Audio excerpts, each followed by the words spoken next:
Hello learners, स्वागत है आप सबका एडिफिकेशन में। मैं हूं आपका दोस्त और टीचर नितिश उपाध्याय। ये हमारा जो वीडियो है the last lesson MCQ class 12 question answer का, ये पार्ट 2 है। अगर आपने पिछला वीडियो देख लिया है तो आपको मैंने बता दिया होगा कि चूँकि वीडियो लंबा हो रहा था इसलिए मैंने दूसरे पार्ट में इसको डाल दिया है। अगर आपने नहीं देखा पहला वीडियो तो उसको भी देख सकते हैं अगर आप चाहें तो। चलिए शुरू करते हैं हम लोग इस सेकेंड पार्ट को, जिसमें लास्ट जो हमारा उसमें मैंने 3 एक्सट्रैक्ट बेस्ड एमसीक्यूज डिस्कस किए थे। मतलब 3 एक्सट्रैक्ट्स थे जिनमें 7 मिला के 21 क्वेश्चन हो गए। अरे वाह, टोटल क्वेश्चंस 42 थे ना। तो इसमें भी 21 आ जाएंगे। मैंने प्लान करके तो ऐसा किया नहीं, बट फॉर्चुनेटली जो हुआ अच्छा हुआ। तो खैर वीडियो लंबा हो रहा था, मैंने ये दूसरा वीडियो बना दिया। या ये कहानी तो मैंने आपको बता ही दी थी। तो इसमें एक लास्ट एक्सट्रैक्ट बेस्ड है, बस एक ही है, एक एक्सट्रैक्ट है, उससे 7 क्वेश्चंस और बाकी 14 या 12 जो भी हैं, मुझे एग्जैक्टली याद नहीं, वो स्टैंड अलोन एमसीक्यूज हैं। क्वेश्चंस मैंने खुद बनाए हैं, बोर्ड के लेवल के बनाए हैं। तो अगर कोई और कॉपी करता है मैं कॉपीराइट मार दूंगा। और देखते हैं क्वेश्चंस कैसे बने। ये तो खैर आप लोग जज करेंगे और एग्ज़ाम बाद खास तौर पे आप लोग जज कर पाओगे कि हाँ फलाने टीचर की वीडियो देख के मुझे हेल्प मिली या ना मिली। तो चलिए बकवास बंद करते हैं, शुरू करते हैं। चौथा हमारा ये एक्सट्रैक्ट जो है, आप लोग बुक खोल लें, लास्ट लेसन से है। The last lesson page number 5 पे ये एक्सट्रैक्ट आपको मिलेगा। उसको खोल के रखें तो ज़्यादा अच्छा होगा और उसको एक बार पढ़ लें, तब इन क्वेश्चंस को करें। पहला क्वेश्चन है, pick the most suitable expression for the highlighted part of the extract. Highlighted part जो है, what would I not have given to be able to say, इसका मतलब क्या होगा हिंदी में, पहले ये समझें। मैंने क्या नहीं किया होता उस काम को करने के लिए, उस चीज़ को कहने के लिए, यानी कि मैं कुछ भी कर सकता था उस चीज़ को कहने के लिए। तो इसमें से बेस्ट एक्सप्रेशन क्या है जो उस चीज़ को हाईलाइट कर रहा है? पहला है बेंड वंस एफर्ट्स, यानी कि पूरा प्रयास करना। दूसरा है गुड रिडेंस। गुड रिडेंस मतलब किसी चीज़ से आपको छुटकारा मिला, अच्छा हुआ, मैं तो छुटकारा पाना ही चाहता था, वहाँ कहा जाता है गुड रिडेंस। तो बी तो बिल्कुल नहीं होगा। ए अब तक हो रहा है क्योंकि पूरा प्रयास, ये पूरा मतलब जो ये कोशिश है, पूरी प्रयास जो है पूरा ये कर रहा है। और सी है फाइट वंस वे थ्रू। ये भी कुछ कुछ होता है प्रयास के सेंस में, लेकिन रास्ता बनाने के सेंस में ज़्यादा होता है। लेबर द पॉइंट का मतलब होता है अपनी बात पे जोर देकर किसी को समझाना। तो इसका ए होगा, आंसर ए ही होगा। ठीक है, तो ऐसे क्वेश्चंस आ सकते हैं। आपको एक सेंटेंस दे दिया जाएगा और कहेगा बताइए इनमें से कौन सा एक्सप्रेशन, कौन सा फ्रेज, कौन सा आइडियम, कौन सा प्रोवर्ब है जो उसके लिए सूटेबल है। उसके बाद कहता है एक वर्ड दिया हुआ है ड्रेडफुल इस एक्सट्रैक्ट में, तो आप बताएं कि ड्रेडफुल का जो बेस्ट साइनोनिम है वो कौन सा होगा। एक है डेंजरस। ड्रेडफुल मतलब होता है जिससे डर लगे, डेंजरस मतलब ये होता है जो भयानक है। और दूसरा है क्वेंट। क्वेंट का मतलब मेरे दिमाग में आ नहीं रहा अभी, मैं एक सेकंड आपको बताता हूँ, रुक जाइए। ये क्वेंट कुछ कुछ शायद ओल्ड फैशन के सेंस पे, लेकिन ओल्ड फैशन है, स्टाइलिश है, वैसा कुछ होता है। आप लोग एक बार डिक्शनरी देख लेंगे। लेकिन हाँ, वो डेंजरस के सेंस में तो बिल्कुल नहीं होता है, इतना मैं कंफर्म हूँ, 110% श्योर हूँ। और ड्रेडफुल और डेंजरस साइनोनिम्स हैं, क्वेंट नहीं है इनका साइनोनिम। फॉर्मिडेबल भी वैसा ही होता है, कुछ कुछ भयानक के सेंस में होता है जिससे डर लगे। और ऑब्सक्योर जो चीज़ ज़्यादा पॉपुलर नहीं है, जैसे मेरा चैनल, जैसे मैं, हम लोग ऑब्सक्योर लोग हैं बेचारे, छोटे मोटे लोग, तो जो ज़्यादा पॉपुलर ना हो।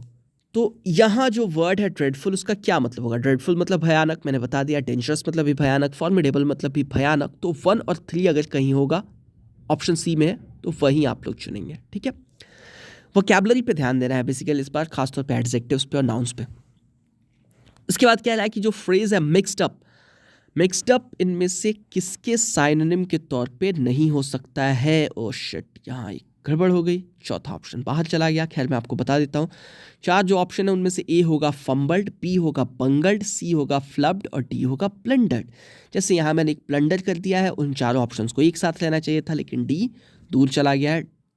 प्लंडर का मतलब होता है बड़ी गलती करना, फंबल मतलब भी होता है लड़खड़ा जाना, बंगल मतलब भी होता है लड़खड़ा जाना, फ्लब मतलब भी लड़खड़ा जाना कुछ बोलते हुए। तो ये तीनों मिक्स्ड अप के साइनोनिम के तौर पे यूज किए जा सकते हैं इस एक्सट्रैक्ट में, लेकिन प्लंडर नहीं हो सकता था क्योंकि उसने कोई बहुत बड़ी गलती नहीं कर दी थी। ठीक है, तो इसलिए 3 का आंसर डी होगा, plundered can not be used as a synonym of mixed up. ठीक है, चौथे क्वेश्चन पे आते हैं हम लोग कि वो सेंटेंस को पकड़िए जिसमें होल्डिंग ऑन का सही यूज नहीं हुआ। होल्ड ऑन का मतलब होता है ना किसी चीज को पकड़ के रखना। पहला क्वेश्चन है holding on to things only breaks your heart. चिपके रहना किस सेंस में होता है कि चीज़ों से चिपके रहना आपके दिल को तोड़ देगा, ये तो सही यूज़ हुआ है। The state is holding on to an auction to raise money. State basically state का मतलब ऐसे जायदाद होता है, लेकिन स्टेट घराने के सेंस में भी होता है या किसी मतलब इससे जुड़े हुए लोग जो लैंडलॉर्ड्स होते हैं उनके घर के लोग, इस सेंस में होता है कुछ कुछ।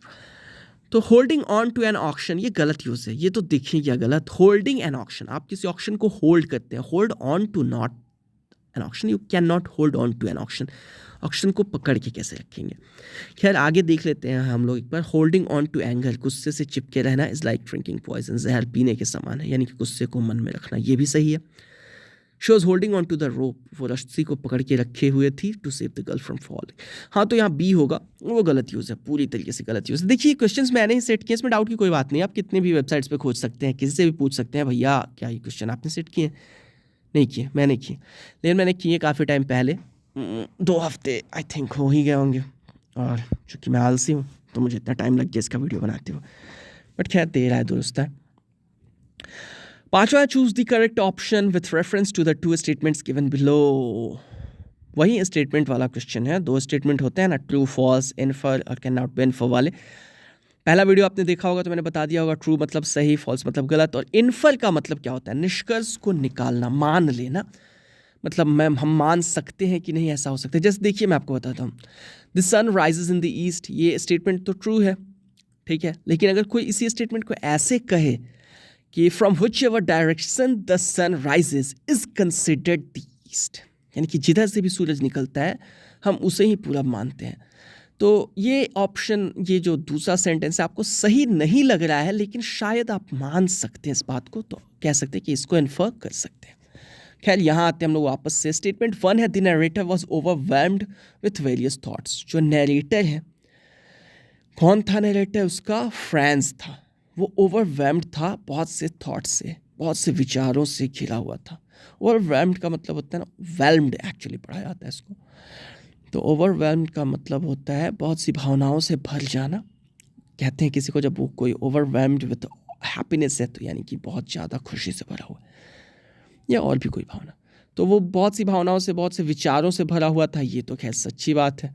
इसमें 2 है, the narrator could not speak because of his tangled thoughts. Narrator इसलिए नहीं बोल पाया क्योंकि उसके विचार उलझ गए थे, तो बोलने की इजाज़त नहीं दे रहे थे। ये गलत है।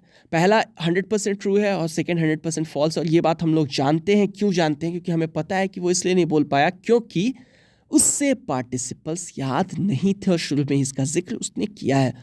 तो स्टेटमेंट 1 ट्रू है और स्टेटमेंट 2 फॉल्स है। जब हमें 100% पता है कि ट्रू स्टेटमेंट 1 है और फॉल्स स्टेटमेंट 2 है, तो इन्फ्रेंस का तो सवाल ही नहीं उठता। तो स्टेटमेंट 1 ठीक है, स्टेटमेंट 2 गलत है, यानी कि ऑप्शन ए सही लगाइए। ऑप्शन ए पे आप टिक लगाइए, अगर आपने लगाया हुआ है तो आप बिल्कुल सही हैं। The last line of this extract comes from M Hamel who wants to convey.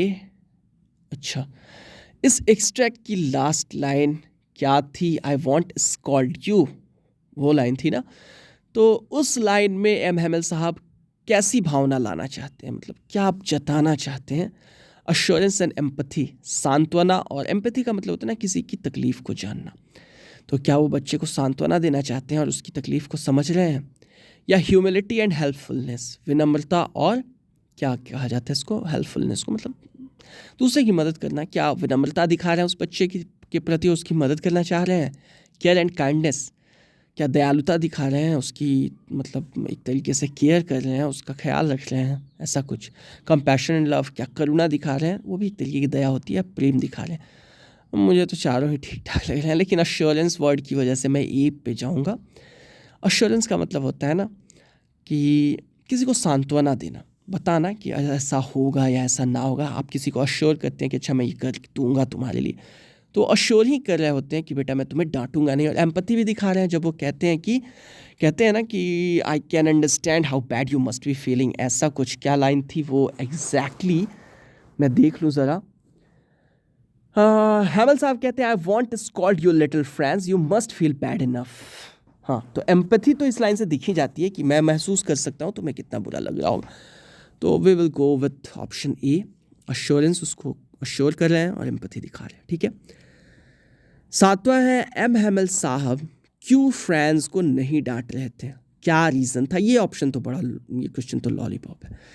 Friends was a very sweet kid, क्या फ्रेंड्स बड़ा प्यारा बच्चा था इसलिए वो डांट नहीं रहे थे। एम हैमिल लाइक्ड फ्रेंड्स, क्या एम हैमिल साहब को फ्रेंड्स से, मैं बार बार एम हैमिल साहब कह रहा हूँ, एम तो ऑलरेडी साहब के लिए यूज़ हुआ है, मौसियों के लिए, खैर जो भी है।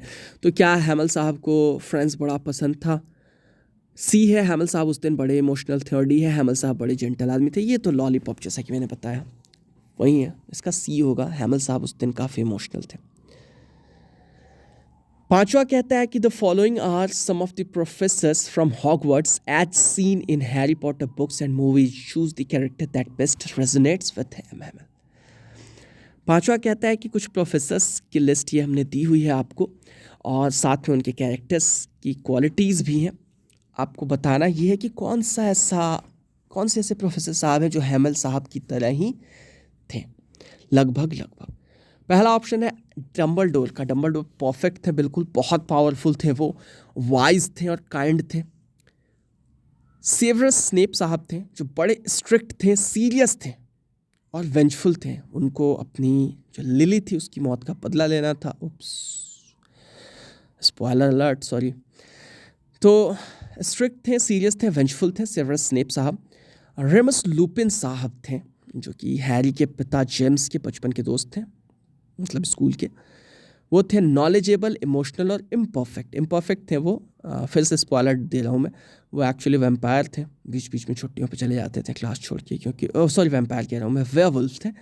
तो हर फुल मून पे वो वेयरवुल्फ में बदल जाते थे, चले जाते थे छुट्टी पे। और चौथे हैं गिल्डरॉयल लॉकहार्ट। वो फ्लैशी थे, इगोटिस्टिकल थे, डम थे। हाँ, बड़ा मतलब वो बड़ा फ्लैशी था और बड़ा स्टाइल में रहता था। लड़कियाँ पूरी गागा हुई जाती थी उसके ऊपर। और इगोटिस्टिकल था, बड़ा घमंडी था, खुद को समझता था मैं बड़ा इंटेलिजेंट हूँ। और लास्ट में भेद खुलता है, जो सेकंड था ना चैम्बर ऑफ सीक्रेट्स, उसमें पता चलता है, उसी में तो ये कैरेक्टर था, तो उसके लास्ट में पता चलता है वो तो बिल्कुल ही डम है, बिल्कुल बेवकूफ़, उसको कुछ आता जाता नहीं है, बस एक वो जो याददाश्त भुलाने वाला मंत्र होता है वही उसको आता है। तो खैर इन चारों में से कौन सा हो सकता है। अब देखिए स्नेप साहब की एक जो तीसरी क्वालिटी है वेंजफुल, यानी कि रिवेंज से भरा हुआ, ये हैमिल साहब ने कहीं नहीं दिखाई है इस चैप्टर में। और फ्लैशी और इगोटिस्टिकल डम तो ये बिल्कुल आउट ऑफ क्वेश्चन है, ये डी तो सीधे आप एलिमिनेट कर दे, और सी वेंजफुल की वजह से एलिमिनेट हो गया। परफेक्ट वो नहीं थे क्योंकि वो बार बार छुट्टी पे चले जाते थे, तो एल्बस डम्बलडोर साहब को भी हटा दिया हमने। अब आते हैं लुपिन साहब पे। तो नॉलेजेबल थे हैमिल साहब, ये बाद में पता चलता है जब वो ग्रामर पढ़ाते हैं और बड़े अच्छे से फ्रेंच को समझ में आता है। तो इमोशनल थे, जाते जाते रो दिए थे। और इम्परफेक्ट थे, हाँ परफेक्ट नहीं थे, वो अक्सर छुट्टियों पे चले जाते थे बच्चों की पढ़ाई लिखाई छोड़ के। तो सी इसका सही आंसर होगा, ठीक है। छठा कहता है कि इनमें से कौन सी फीलिंग हैमिल साहब के अंदर आई होगी लास्ट लेसन के बाद। अब ये जो क्वेश्चन है ना मेरा, ये ना बोर्ड के लेवल से ऊपर है ना बोर्ड के लेवल से नीचे है। मेरे सारे क्वेश्चंस में मुझे बस यही लगा जो मैंने बनाया कि बिल्कुल बोर्ड ऐसा क्वेश्चन पूछ सकता है। क्या है क्वेश्चन कि ये जो 4 सेट्स हैं इमोशंस के, इनमें से कौन सी फीलिंग्स हैमिल साहब में रही होंगी उस आखिरी चैप्टर को पढ़ाने के, उस लास्ट क्लास के बाद। अगर इन 12 ये जो वर्ड्स हैं इनके मतलब आपको पता है तो आप बिल्कुल आसानी से बता देंगे। कंटेंटमेंट का मतलब होता है संतोष, प्राइड का मतलब होता है गर्व, रिलीफ का मतलब होता है राहत। ए किसी भी हाल में नहीं हो सकता है। एंग्जाइटी यानी कि तनाव, अवसाद। रैथ यानी कि बहुत ज़्यादा क्रोध, आक्रोश कह लीजिए। विंडिक्शन यानी वही बदले की भावना, तो बी भी बिल्कुल नहीं हो सकता है। सी है डिजेक्शन, एक तरीके की तकलीफ होती है। रू कष्ट, वो भी होता है तकलीफ। पैंग अंदर की वेदना, बहुत ज़्यादा दिल टूटा हुआ है। डिजेक्शन एक्चुअली हताशा, निराशा समझ लीजिए। और रू भी कुछ दुखी होता है। बेसिकली ये तीनों दुख जैसे ही हैं, लेकिन डिजेक्शन बेसिकली जब आप हताश होते हैं, हार चुके होते हैं, वैसा कुछ फीलिंग होती है। पैंग अंदर की जो वेदना होती है, बड़ा अंदर से कष्ट आता है, उसको कहते हैं। तो सी लग रहा है अब तक। और डी वैसे देख लेते हैं, एडिफिकेशन। ओह मैंने अपना यहाँ एडवर्टाइजमेंट डाल दिया। बट एडिफिकेशन का मतलब होता है ना किसी चीज़ का समझ आ जाना, नसीहत वैसे होता है। एडिफिकेशन का मतलब मानसिक उन्नति भी होता है, एनलाइटनमेंट के सेंस में होता है। उसी सेंस में मैंने कोचिंग के नाम को रखा था। ऑप्टिमिज्म यानी कि आशावादिता, आपको लगे कि हाँ अभी सब कुछ ख़त्म नहीं हुआ है, अभी भी कुछ अच्छा होगा। सैटिस्फैक्शन संतोष, तो डी भी नहीं होगा, या तो सी होगा। ये तो इजी था, अगर आपको इन सारे वर्ड्स के मतलब पता थे तो कुछ कुछ भी पता होंगे ना। आई थिंक कंटेंटमेंट तो आप लोगों को पता ही होगा, तो कंटेंटमेंट की वजह से आप लोग ए हटा सकते थे। और ऑप्टिमिज्म तो पता ही होगा, उसकी वजह से आप लोग डी हटा सकते थे, क्योंकि ऑप्टिमिज्म कहाँ था, आशावादी कैसे थे वो लास्ट लेसन के बाद, तो उसको हटा देंगे। और एंग्जाइटी थोड़ा बहुत तो पता होगा, ये एंग्जाइटी मतलब बेचैनी होता है, हालांकि एंग्जाइटी तो उनके अंदर थी। बी को हटाने का रीज़न विंडिक्शन होगा। रैथ भी हो सकता है, रैथ बहुत ज़्यादा गुस्सा, तो गुस्सा तो उन्होंने बहुत ज़्यादा कहीं दिखाया नहीं है, तो खैर सी होगा। वोकैबुलरी पे ध्यान दें आप लोग, थोड़ा अच्छा रहेगा। क्वेश्चन नंबर 7 देखते हैं हम लोग। Franz was every one of us as a student. हाँ, ये क्वेश्चन काफ़ी मेरे दिल के पास है, मैंने इसको काफ़ी सोच समझ के इसको सेट किया। देखिए, फ्रेंड्स जैसा था ना, हम सारे लोग स्टूडेंट के तौर पे अक्सर वैसे ही होते हैं। स्टूडेंट के तौर पर अक्सर हम अपने टीचर्स को, उनकी टीचिंग को फॉर ग्रांटेड लेते हैं, मतलब उसकी कदर नहीं करते। हमें लगता है कि क्या आप पढ़ा रहे हैं, बहुत कुछ अच्छा तो नहीं पढ़ा रहे, कौन जानता है एडिफिकेशन को, कौन जानता है नीतीश उपाध्याय को। फिर से मैंने अपना एडवर्टाइजमेंट शुरू कर दिया, पार्डन। बट किसी को भी हम लोग कहते हैं कि अच्छा नहीं पढ़ा रहे हैं या ऐसा कुछ कर रहे हैं। कई बार हम लोग बस बिल्कुल ही जड़ से हो जाते हैं, टॉयलेट मतलब बिल्कुल मतलब रिएक्ट नहीं करते। हम लोग सोचते हैं छोड़ो यार क्या हो रहा है, समय गुजरता जाता है। तो ऐसा कई बार हम लोग रवैया अख्तियार करते हैं, लेकिन ये गलत रवैया है। तो ऐसी क्या चीज़ें हैं, ऐसी कौन सी क्वालिटी है जो हमें अपने अंदर होनी चाहिए, जो कि फ्रेंड्स में होती तो भी अच्छा था और हर स्टूडेंट में होनी चाहिए। तो कौन सी ऐसी क्वालिटी है जो हर स्टूडेंट में होनी चाहिए और फ्रेंड्स में भी होनी चाहिए थी? पहला है सिंसियरिटी एंड प्रॉम्प्टनेस। प्रॉम्प्टनेस यानी कि तत्परता, कोई काम है तो उसको जल्दी कर लें, होमवर्क है तो ऐसा नहीं कि उसको टाल दें, कर लें। सिंसियरिटी यानी जागरूकता, ये तो हो ही जाएगा। Punctuality and tranquillity. पंक्चुअलिटी मतलब समय पे काम करने की आदत, ट्रैंक्विलिटी शांति, ये नहीं होगा। वैसे पंक्चुअलिटी होता है, ट्रैंक्विलिटी नहीं होगा। फ्लेयर एंड पॉम्प, दिखावा, ये तो बिल्कुल नहीं होगा। किसी स्टूडेंट में दिखावा होना चाहिए? हाँ, बिल्कुल नहीं। फोकस एंड डेरिलेक्शन, फोकस तो होना चाहिए बट डेरिलेक्शन तो नहीं होना चाहिए। डेरिलेक्शन का मतलब होता है अपने कर्तव्य से विमुख होना, जो आपकी ड्यूटी है उससे हट जाना। तो डेरिलेक्शन की वजह से डी एलिमिनेट हो गया, सी तो बिल्कुल ही बेकार है। ट्रैंक्विलिटी की वजह से बी एलिमिनेट हो गया, सिंसियरिटी एंड प्रॉम्प्टनेस की वजह से ए ने झंडे गाड़ दिए, तो ए होगा। खैर, 8वें क्वेश्चन पर हम लोग बढ़ते हैं। कहता है कि विच of these statements is not true about friends. 4 statements हैं, इनमें से कौन सा फ्रेंड्स के बारे में बिल्कुल गलत है? पहला है कि Franz was as playful and free as every child is. बच्चे जितना आज़ाद होते हैं, जितने प्लेफुल नटखट होते हैं, उतना फ्रेंड्स भी था, ये तो सही है। Franz did not want to learn French because he hated M Hamel, ये गलत है। Franz did not want to go to school because he had not studied properly, ये सही है। Franz was worried about the rebuke he might receive in the class that day, ये भी सही है। पहला, सॉरी मैंने दूसरे तीसरे चौथे का आपको मतलब हिंदी नहीं बताई। दूसरा कहता है कि फ्रेंड्स फ्रेंच नहीं पढ़ना चाहता था क्योंकि एमएमएल साहब से उसको नफरत थी। अरे ऐसा कुछ नहीं है, कहीं भी उसको एमएमएल से नफरत वाली कोई बात नहीं थी। तीसरा है कि फ्रेंच उस दिन जाना नहीं चाहता था क्योंकि उसने ढंग से पढ़ाई नहीं की थी, ये तो बात बिल्कुल सही है। और चौथा है कि फ्रेंड्स को डर था कि उसे झाड़ पड़ेगी। रिबुक का मतलब होता है रिब्यूक, डांट, झाड़, फटकार, कि उस दिन क्लास में डांट पड़ेगी। तो हाँ, ए, सी और डी सही है, बी नहीं सही है। और वहीं पूछा था क्वेश्चन कि इनमें से कौन सा सही नहीं है फ्रेंड्स को लेकर, तो इसका ऑप्शन हो जाएगा बी, इसका आंसर हो जाएगा बी। आगे बढ़ते हम लोग। क्वेश्चन नंबर 9 पे आते हैं हम लोग। आवाज़ आपको थोड़ी चेंज लग रही होगी क्योंकि मैंने अपनी पोजीशन बदली है। क्वेश्चन 9 है, हर बच्चे की तरह फ्रांस भी छोटी छोटी चीज़ों को लेकर काफ़ी फैसिनेटेड था, जैसे हाँ, ओ शिट, ये एडिटिंग के वक्त गड़बड़ हो गया है ये क्वेश्चन। ये क्वेश्चन अगर आप लोग सीरियसली पढ़ रहे हैं तो इसको दुरुस्त कर लें, ठीक कर लें। वार्मथ ऑफ सनलाइट होगा और birds eggs sliding on a frozen river. देखिए क्वेश्चन कुछ ऐसे बनेगा, like every child France was also fascinated by the little things like birds' eggs, sliding on a frozen river, warmth of the sunlight and chirping birds. Towards the end of the story, he also feels sorry for not having focused on learning French. Which of these quotes do you think is the best to educate someone about the balance that France ignored? कहता है France भी हर बच्चे की तरह छोटी छोटी चीज़ों से फैसिनेटेड था, आकर्षित था, जैसे चिड़िया के अंडे ढूंढना, जो रिवर जम गई है, नदी जम गई है, बर्फ़ से पूरी ढक गई है, उस पर कूदना, फिसलना, सनलाइट, सूरज की गर्मी और चहचहाती हुई चिड़िया, ये चीज़ें उसे भी काफ़ी अच्छी लगती थी। लेकिन अंत में उसे बड़ा दुख होता है कि उसने पढ़ाई पे फोकस क्यों नहीं किया। मस्ती पे तो पूरा फोकस किया लेकिन पढ़ाई पे फोकस नहीं किया। तो ये 4 कोट्स दिए हुए हैं, ये कौन सा कोट्स है? अगर आपको किसी को समझाना हो कि भैया पढ़ाई और मेरी बहन, मेरे भाई, अगर आपको पढ़ाई को और क्या कहते हैं उसको, मस्ती को, दोनों का बैलेंस रखना है तो कुछ ऐसे रखिए। किस कोट से समझाएंगे आप? चारों कोट ध्यान से आप लोग पढ़ लें, मैं समझाने लगूँगा बहुत टाइम लग जाएगा। खैर, पहला है फ्रैंकलिन साहब का, जिसमें वो कहते हैं कि अज्ञानी होना शर्म की बात नहीं है, लेकिन सीखने से इनकार करना शर्म की बात है। इस कोट का यहाँ कोई मतलब नहीं है। महात्मा गांधी साहब की लाइन है, महात्मा गांधी जी हमारे, उनकी लाइन है कि ऐसे जियो जैसे कल ही मर जाना हो और ऐसे सीखो जैसे ज़िंदगी भर नहीं जीना हो। वाह, ये कोट बैलेंस को दिखाता है। मस्ती भी करो लेकिन साथ में पढ़ाई भी करो। तो ये कोट यहाँ फिट हो जाएगा बैलेंस को दिखाने के लिए, एजुकेशन और प्लेफुलनेस को। तीसरा, education is what remains. Einstein साहब का कोट है कि एजुकेशन का मतलब वो है जो आपके अंदर तब बचा रहता है जब आप स्कूल में सीखी हुई हर बात भूल जाते हैं। a+b का होल स्क्वायर कब तक याद रहेगा आपको? लेकिन सब कुछ भूल जाने के बाद भी आपके अंदर की अच्छाई, सच्चाई, ये चीज़ें नहीं निकलती हैं।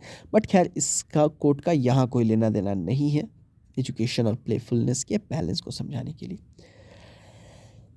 उसके बाद अगला है कि विंस्टन चर्चिल साहब कहते हैं कि मैं हमेशा ही सीखना चाहता हूँ लेकिन मुझे सिखाया जाना पसंद नहीं, पढ़ाया जाना पसंद नहीं। यानी कि ये कुछ एजुकेशन सिस्टम के बारे में कि सीखना चाहता हूँ लेकिन जैसे ये लोग पढ़ाते हैं वो मुझे पसंद नहीं।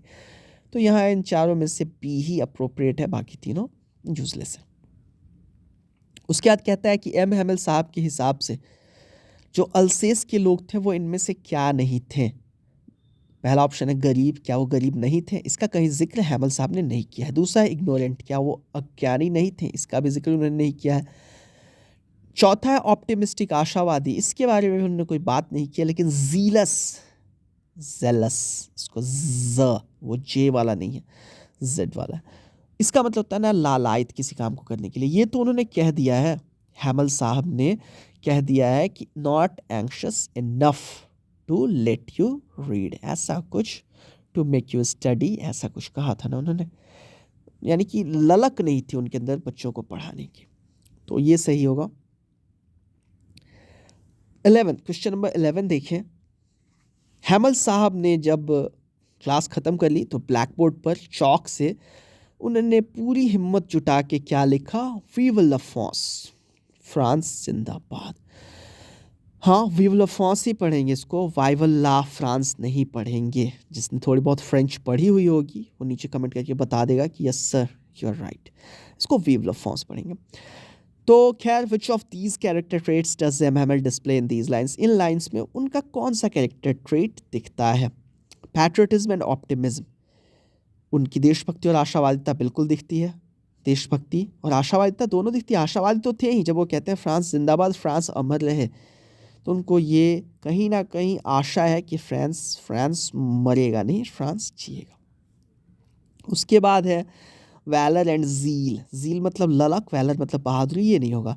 पैसिमिज्म निराशा, और शॉविनिज्म मतलब होता है ना अभिमान कहा जाता है किसी चीज़ को लेकर, जो अपनी लैंग्वेज है, अपना कल्चर है, उसको लेकर। तो वैसे था उनके अंदर थोड़ा बहुत लिंग्विस्टिक शॉविनिज्म, लेकिन सी जो है पैसिमिज्म इस एक्सट्रैक्ट में नहीं दिखता है, तो वो नहीं होगा। प्रेजेंटनेस एंड लॉयल्टी, बेशर्मी और वफादारी, बेशर्मी कहाँ की है? तो ये भी नहीं होगा, तो पहला ही होगा ऑप्टिमिज्म एंड पैट्रियटिज्म। फिर से 12 नंबर क्वेश्चन इधर उधर हो गया एडिटिंग में। यार मुझे कुछ एडिट करना आता नहीं है। खैर ठीक है, मैं आप लोगों को पढ़ के बता दूंगा। 12 नंबर क्वेश्चन है, which of these is not an indication of the courage M Hamel displayed in his last class? 4 option दिए हुए हैं, इनमें से कौन सा है जो उनकी बहादुरी का इंडिकेशन नहीं है? यानी कि उन्होंने कुछ इसमें ऐसे होंगे जो बहादुरी को दिखाएंगे और कुछ नहीं होंगे, कुछ ऐसे होंगे जो बहादुरी को नहीं दिखाएंगे। आपको वो चुनना है जिनसे उनकी बहादुरी नहीं दिखती है। तो ये 4 ऑप्शन देखिए आप लोग, इनमें से आपको उस ऑप्शन को दिखाना है जिससे उनकी बहादुरी नहीं दिखती है। पहला ऑप्शन है हैमल साहब ने खुद को ही ब्लेम किया कि मैंने तुम लोगों को पढ़ाने पे ज़्यादा ध्यान नहीं दिया, तो इसमें उनकी बहादुरी नहीं दिखती, तो ये तो हट गया। वो चुनना था ना जिसमें बहादुरी नहीं दिखती, हाँ, तो 1 आ जाएगा, 1 तो आ जाएगा।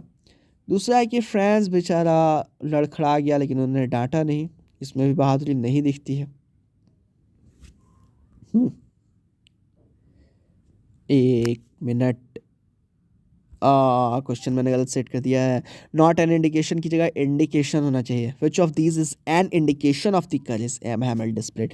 ठीक है, क्वेश्चन फिर से देखें, ये 4 ऑप्शन है, इनमें से आपको वो ऑप्शन चुनना है जो उनकी बहादुरी को दिखाता है।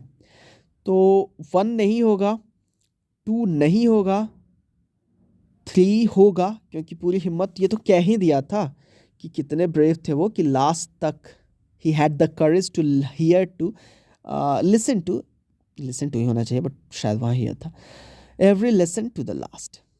तो 3 नंबर होगा, 4 नंबर बिल्कुल नहीं होगा। तो जहाँ ओनली 3 होगा वो हो जाएगा जो कि सी में है। क्वेश्चन नंबर 13 पे आते हैं हम लोग। Choose the idiom that does not describe the feelings of the students and the villagers after the news of M Hamel's departure. M Hamel साहब के जाने का जब पता चला तो स्टूडेंट्स और विलेजर्स को कैसा महसूस हुआ? बताइए इनमें से वो आइडियम जो नहीं दिखाता है कि ऐसा इनको महसूस नहीं हुआ। ठीक है, मतलब वो चुनना है जो उनके अंदर की भावना नहीं थी, पेरेंट्स की, विलेजर्स की और स्टूडेंट्स की। पहला है गुड रिडेंस, चलो अच्छा हुआ छुटकारा मिला। क्या ऐसा सोच रहे थे स्टूडेंट्स और लोग? आई डोंट थिंक सो, तो यही आंसर होगा। रिड्यूस टू टीयर्स, सारे लोग रो रहे थे, ये तो है, बात सही है कि वो लोग रो रहे थे, तो ये नहीं होगा। वो चुनना है जो वहाँ नहीं हुआ था, ठीक है, जैसा वो लोग महसूस नहीं कर रहे थे। तो गुड रिडेंस, चलो अच्छा छुटकारा मिला, ये कहाँ वो लोग महसूस कर रहे थे, वो तो रो रहे थे। बी, वो लोग रो रहे थे कि हमारे मास्टर साहब जा रहे थे। To have the blues, nervous हो जाना, वो लोग नर्वस थे। डाउन इन द डंप्स, वो लोग बिल्कुल हताश थे। ठीक है, तो ये तीनों का मतलब मैंने बता दिया। रिड्यूस टू टीयर्स, आंसू फूट पड़ना, हैव द ब्लूज, नर्वस हो जाना, डाउन इन द डंप्स, बिल्कुल हताश हो जाना। तो ये तीनों चीज़ें तो वो फील कर रहे थे, वो पहला नहीं फील कर रहे थे। गुड रिडेंस कहीं से नहीं फील कर रहे थे। Question number 14, choose the option that applies correctly to the 2 statements given below. फिर से आ गया असर्शन रीजन। असर्शन ये है कि हैमल साहब अपना आखिरी लेसन ले रहे थे। और क्यों आखिरी लेसन ले रहे थे? क्योंकि आदेश आया था बर्लिन से कि अब जर्मन ही पढ़ाई जाएगी। तो असर्शन और रीजन दोनों को इन्फर किया जा सकता है, इसलिए ऑप्शन सी यहाँ आंसर होगा। आगे बढ़ते हम लोग क्वेश्चन नंबर 15 में। वो ऑप्शन फिर से असर्शन रीजन का ही मैंने डाल दिया है, पता नहीं क्यों, शायद मैं आलसी हो गया हूँ इसलिए, या मैं हमेशा से आलसी हूँ। खैर, असर्शन ये है कि हैमल साहब अपना सबसे अच्छा कपड़ा, अपने सबसे अच्छे कपड़े पहने हुए थे। रीज़न ये है कि वो इमोशनल थे वहाँ से जाने को लेकर।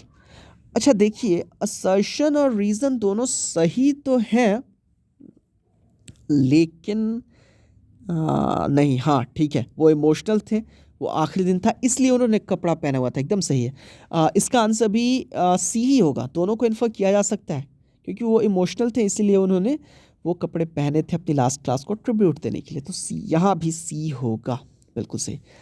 How is it you pretend to be Frenchman and yet you can neither speak nor write French? Choose the sentence that uses the same figure of speech as the given line. जैसा कि मैंने पहले ही बोला, ऐसे figure of speech वाले questions बड़े आएंगे। ये जो सेंटेंस है, ऐसे कैसे भाई? तुम लोग तो दिखावा करते हो तुम लोग फ्रेंच हो, और फिर भी तुम्हें फ्रेंच ना बोलनी आती है ना लिखनी आती है। इसमें कौन सी पोएटिक डिवाइस है? तो सबसे पहले मैं बता दूं, इसमें आयरनी का यूज़ है। ठीक है, फ्रेंच होते हुए भी ना इन्हें फ्रेंच लिखना आता है ना पढ़ना आता है, तो ये आयरनी ही तो हुई। तो अब आपको नीचे जो 4 ऑप्शंस हैं उनमें से बताना है किसमें आयरनी है। पहला है she was sweet like a barfi but deadly like a bullet. वो बर्फी की तरह मीठी थी, गोली की तरह खतरनाक थी। यहाँ सिमिली का यूज़ है, आयरनी का यूज़ नहीं है। बी है I saw those kids young trees. यहाँ मेटाफोर का यूज़ है, मैंने उन बच्चों को देखा, वो बच्चे जो नए नए पेड़ थे, छोटे छोटे नन्हे पेड़, नन्हे पौधे। तो यहाँ भी मेटाफोर का यूज़ है। सी है alas my heart was full of gloom and eyes were full of tears. मेरा दिल उदासी से भरा हुआ था, एक्चुअली वो पूरा इंसान, ये साइनक की है। डी आयरनी है, लोगों ने चाइना का बॉयकॉट कर रहे थे, वो प्रोटेस्ट कर रहे थे चाइना के खिलाफ, और बॉयकॉट चाइना लिखा हुआ था, बॉयकॉट चाइनीज़ प्रोडक्ट्स लिखा हुआ था उनके कपड़ों पे, और वो कपड़े कहाँ बने हुए थे? खुद चाइना में। तो चाइना में बने हुए कपड़े पहन के वो लोग बॉयकॉट चाइना कह रहे थे। ये आयरनी है, इसी को तो आयरनी कहते हैं। पेनल्टीमेट क्वेश्चन है शायद हमारा, question number 17। We have all a great deal to reproach ourselves with. Hamel साहब कहते हैं हम सभी को खुद पे धिक्कार करने की काफ़ी वजह हैं हमारे पास। हमें सबको ही खुद को, हम सब मतलब हम सभी को अपने आप को दोषी ठहराना चाहिए, खुद को धिक्कारना चाहिए। ऐसा हैमल साहब क्यों कह रहे थे? पहला ऑप्शन है वो दूर जा रहे थे इसलिए, जी नहीं। दूसरा ऑप्शन है he felt that it was everyone's fault, उन्हें महसूस हो रहा था कि सबकी गलती थी। हाँ ये सही है, बच्चों की भी गलती थी, नहीं पढ़ना चाहते थे। हैमल साहब भी छुट्टी मार देते थे और पेरेंट्स भी चाहते थे कहीं काम धंधा कोई और जॉब कर ले। तो बी होगा। सी है he was emotional about his departure. हाँ वो इमोशनल तो थे लेकिन उसकी वजह से ये लाइन उन्होंने नहीं कही। He wanted people to rebel against the enemy, वो चाहते थे कि लोग विद्रोह करें, ऐसा नहीं था। तो 17 का आंसर होगा बी, क्योंकि उनको लगता था कि सभी की गलती है, इसलिए वो कह रहे थे कि हम सभी को खुद को धिक्कारना चाहिए। Question number 18। The last lesson can be a great example to show students that. हाँ द लास्ट लेसन, ये जो चैप्टर है वो बच्चों को क्या दिखाने के काम आ सकता है? पहला है every moment of learning is precious, यानी कि हर पल हमें सीखना होगा, हर एक पल कीमती है जो हम सीखते हुए गुजारते हैं। दूसरा, we can learn at any age, we must respect our teachers और नथिंग लास्ट फॉर एवर। इसमें से ए और डी सही हो सकते हैं, फिर भी अगर किसी एक को चुनना हो तो ए सही है।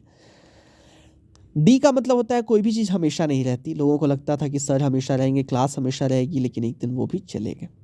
दूसरा है हम लोग कभी भी मतलब ऑप्शन बी है, हम लोग कभी भी सीख सकते हैं, सीखने की कोई उम्र नहीं होती। जैसा कि आप लोगों ने देखा था, लोग आए थे लेकिन वो एज अ मैसेज नहीं यूज किया जा सकता, एज एन एग्जाम्पल नहीं यूज किया जा सकता। We must respect our teachers, हमें अपने टीचर्स की रिस्पेक्ट करनी चाहिए, वो भी एज एन एग्जाम्पल नहीं हो सकता है। बेसिकली ए सही है, every moment of learning is precious, सीखने का हर पल काफ़ी कीमती, एक एक पल कीमती है, हर पल में सीखिए।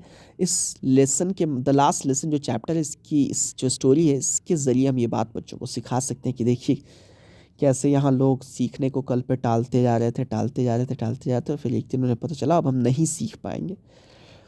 तो बस यही है क्वेश्चंस, मैं यही उम्मीद करूँगा कि मैंने काम की चीज़ें की हो, आपके लिए यूज़फुल ये चीज़ें हो।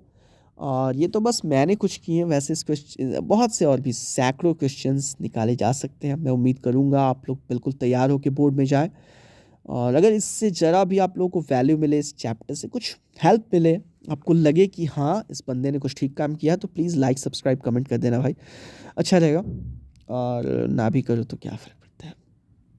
बट खैर, बोर्ड के लिए आप लोगों को ऑल द बेस्ट, प्रिपेयर करें आप लोग अच्छे से, बोर्ड दें, और बस हो गया और क्या। मिलते हैं अगले किसी वीडियो में, तब तक के लिए stay safe, take care and keep learning. End of the video. The last lesson MCQ. Class 12 question answer. Board level MCQ part 2. उम्मीद करता हूँ आपको ये लेसन समझ में आया होगा। अगर ऐसा है तो प्लीज़ लाइक का बटन दबाइए, वीडियो अच्छा लगा हो तो, और साथ में नीचे कमेंट करके हमें ज़रूर बताइए अगर वीडियो नहीं पसंद आया, या आप ये भी बता सकते हैं कि आप आने वाली वीडियोस में क्या चाहते हैं। शेयर ज़रूर कीजिए अपने दोस्तों के साथ अगर पसंद आया हो, और सब्सक्राइब ज़रूर कीजिए हमारे चैनल को।